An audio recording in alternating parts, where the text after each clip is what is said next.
What's up everyone? Coming back at you with another little tank update, and today we're just going to be focusing on my 30-gallon tank right here because I'm proud of what it's became, you know? It's really truly evolved over like these 6 months or so I've had it in this state, so we're just going to get right into it, show you guys basically what has become of this tank.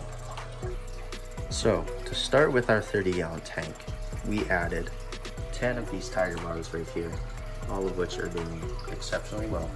We had this dinosaur lychee, I believe it's called. Super cool thing I got from PetSmart.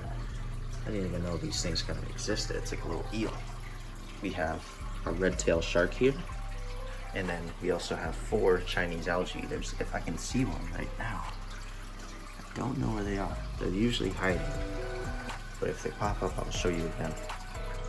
So those were basically the first additions to this tank that I added. I added some things after the tank was pretty much built up again, but for the most part, that was what we started with right there. Here is our Chinese algae eater, one of the 4. And this one is by far the largest. He's looking at around maybe 2 inches right now, 2.5. This guy has grown up so much. It's really cool to see. Just the cool stripe on him and everything. It's awesome. So after a little while, my cousin gave me this hydrilla right here.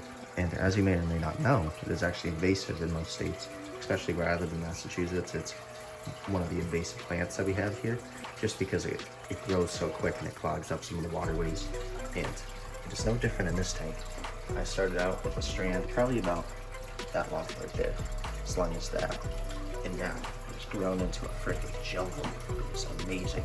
And also, it came with a bunch of these little snails from the wild. And these guys have just multiplied over and over again. There's so many in this tank. You can see them all over the back walls, all over the plants here. They're just everywhere, and they do a pretty good job cleaning the tank.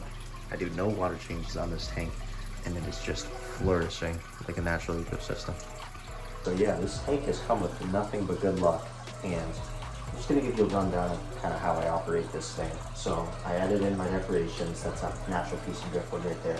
All of these are real plants, except this, there's no like real plants on this decoration here. That's just like a plastic thing, but yeah, these are the fish. I haven't added any other fish since the start.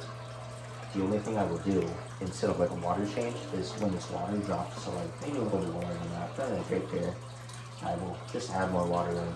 We use like a dechlorinator just to make sure the water's safe, and then when I do that, I'll add, I think it's 15 milliliters, so when I add that water in, I'll add this API leaf zone, and it says it's going to be 5 milliliters for every 10 gallons, I'm pretty sure. So what I do is just do 15 milliliters for that 30 gallons, and these are doing well. I haven't put any root tabs or anything, just have basic gravel and some rocks, and that's how the tank is doing. It's doing really good. Like I said, I really don't do much to this tank, and it's just flourishing on its own. So that's kind of what I was hoping for in a tank like this, just to let it sit there and be cool to look at, you know, just nice to have like a little ecosystem in our house. So yeah, that's about it, man. Make sure if you like this video, drop a like. If you want to drop a comment, feel free to do so, and always make sure to subscribe. See you guys in the next one.